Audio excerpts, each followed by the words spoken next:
ना ना, यहाँ ये रो रहे हैं भगवान के दर्शन करने के लिए। सारा बंद के गले क्यों रो रहे हैं? क्यों रो रहे हैं?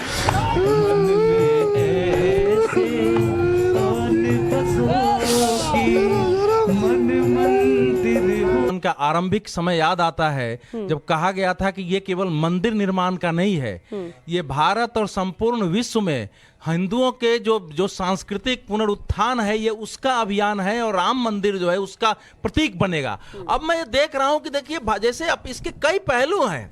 नेपाल और भारत के संबंधों को तनाव पैदा करने के लिए बहुत कोशिश हो रही है, लेकिन आप देखिए कि एक शिला ने, गंडकी नदी से निकली हुई शिला ने नेपाल और भारत को किस तरह जोड़ दिया है। यही वजह है कि शायद अवधेश जी देखिए जो शख्स हैं वो भावुक हो गए। वही नहीं, नेपाल से ऐसी तस्वीरें आई हैं, हमारे मित्रों से बात हुई है, ये भारत ने प्रस्ताव नहीं दिया था, नेपाल के लोगों की ओर से प्रस्ताव आया कि अयोध्या में जब राम मंदिर बन रहा है तो आपने हमसे धन भले ही नहीं लिया, लेकिन नेपाल का कुछ योगदान होना चाहिए। और अवधेश जी मैं बीच में रोक रही हूं और मुझे लगता है कि शायद ईश्वर को देने के लिए उनके पास में कुछ नहीं है, ये भाव है।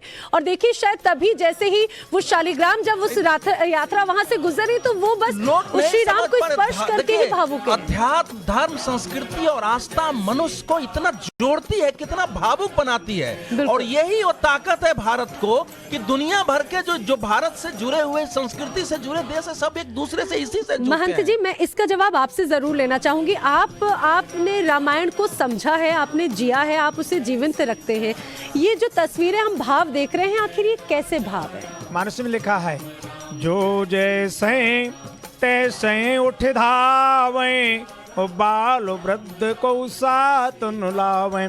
जैसे किसी को पता लग जाए कि यहाँ सोने की लूट हो रही है तो जैसे कोई कंगाल व्यक्ति भगता है, ऐसे ही भगवान के श्री राम के दर्शन के लिए लोग आतुर होकर के, व्याकुल होकर के दौड़ पड़ते हैं। जैसे ये यही भक्ति की अंतिम स्थिति है। क्योंकि मैं आपको निवेदन कर रहा हूँ कि देखो ये कोई नियोजित नहीं है, स्वयं परमात्मा प्रकट हुआ, इसके लिए भाव चाहिए। बुद्धि की सीमा जहाँ समाप्त होती है, श्रद्धा वहाँ से प्रारंभ होती है। ये जो दृश्य आप देख रहे हैं ये कोई नाटक ही नहीं है। इसलिए मैं ऐसे उन लोगों को कहना चाहता हूँ जिनको पवित्र भारत जैसी भूमि में जन्म लेने का सौभाग्य मिला है, परंतु रामचरितमानस का अमृत प्राप्त नहीं कर पाए। भगवान श्री राम के चरित्र में इनको खटास दिखाई देती है। अरे क्या कहूँ प्यारे, थोड़ा सा दृष्टि खोल के देखिए, यहाँ तो सूरदास जी को दर्शन होता, तुम्हें तो भगवान ने दो चक्षु प्रदान किए हैं। बिल्कुल इतने अभागे तो मत बनो। रामचरितमानस ऐसा सर्वग्राही ग्रंथ है। तब भगवान श्री सीताराम जी ने नेपाल और अयोध्या को जोड़ा था, जनकपुर अयोध्या को जोड़ा था। भगवान को लगा, जैसे आदरणीय अवधेश जी कह रहे थे, कुछ दिशाहीन लोग संपत्ति के बल पर हमारी माँ जानकी और मर्यादा पुरुषोत्तम भगवान श्री राम के उस पवित्र संबंध को तोड़ना चाह रहे थे अवधेश जी। आज भगवान ने स्वयं प्रकट होकर उसको जोड़ दिया है और ऐसा लग रहा है ये भगवान की परम लीला है। महंत जी यही वजह है कि रोज भावुक हो रहे हैं। जिस प्रकार देश में रामचरितमानस के खिलाफ कुछ आतताई और पापी अधर्मी लोग जिस तरह कार्य कर रहे हैं, उन्हें यह देखना चाहिए कि प्रभु श्री राम के प्रति आस्था पूरी दुनिया के लोगों का है और माँ जगत जननी सीते का स्थान जनकपुर है, और जनकपुर धाम से जो प्रभु श्री राम आ रहे हैं शिलालेख के रूप में, और वो भी गंडकी नदी से जो भगवान निकलते हैं, शालिग्राम भगवान, चूंकि भगवान विष्णु जी के 7वें स्वरूप हैं प्रभु श्री राम 7वें स्वरूप हैं, इसलिए प्रभु श्री राम की जो प्रतिमा है वह भगवान विष्णु की शालिग्राम से बनाई जा रही है। यह अपने आप में अद्वितीय है, और उन लोगों को जिनके ऊपर आंख के ऊपर पर्दा लग गया है, जो धर्म के खिलाफ काम कर रहे हैं, जो रामचरितमानस को जलाने का काम कर रहे हैं, उन्हें भी आज आंख खुलना चाहिए। मुझे लगता है आचार्य जी आज की जो तस्वीरें हैं ये अपने आप में संकेत, अपने आप में संदेश है, अपने आप में वो बातें हो जाती हैं।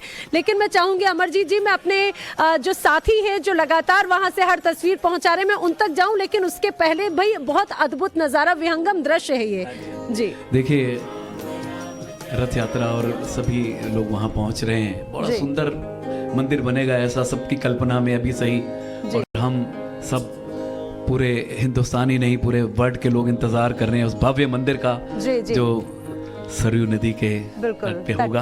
बिल्कुल। नगरी हो अयोध्या सी, रघुकुल सा घराना हो, राघव के चरण जहाँ वहाँ तेरा वहाँ मेरा ठिकाना हो, राघव के चरण जहाँ वहाँ मेरा ठिकाना हो, सरयू का किनारा हो, निर्मल जलधारा हो, दर्श मुझे भगवन जिस घड़ी तुम्हारा हो, दर्श मुझे भगवन जिस घड़ी तुम्हारा हो।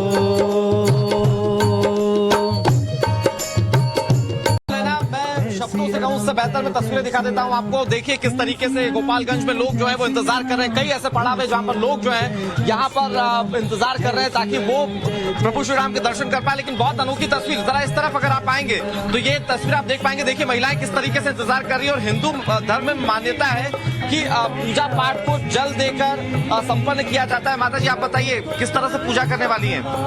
हम 6 बजे से आए थे। अच्छा, आए थे मूर्ति के लिए। आपके हाथों में जल है, जल चढ़ाएंगे आप? जल चढ़ाएंगे। अच्छा, जल चढ़ाएंगे 6 बजे। आप देखिए अगरबत्ती और पूजा के जो दूसरे सामान होते हैं वो भी महिलाओं के पास मौजूद है। आप माता जी आइए, आप बताइए पूजा के लिए इंतजार कर रही हैं? हाँ। कितनी देर से? आप बताइए कितनी देर से इंतजार कर रही हम लोग का हो गया 3 घंटे यहाँ पानी। हैं? किस तरह से पूजा करेंगे? अब जिस तरह हमको मौका मिलेगा उसी तरह से हम लोग पूजा कर लेंगे। आप बताइए माता जी कितनी देर से इंतजार कर रही हैं? 8 बजे। सुबह 8 बजे।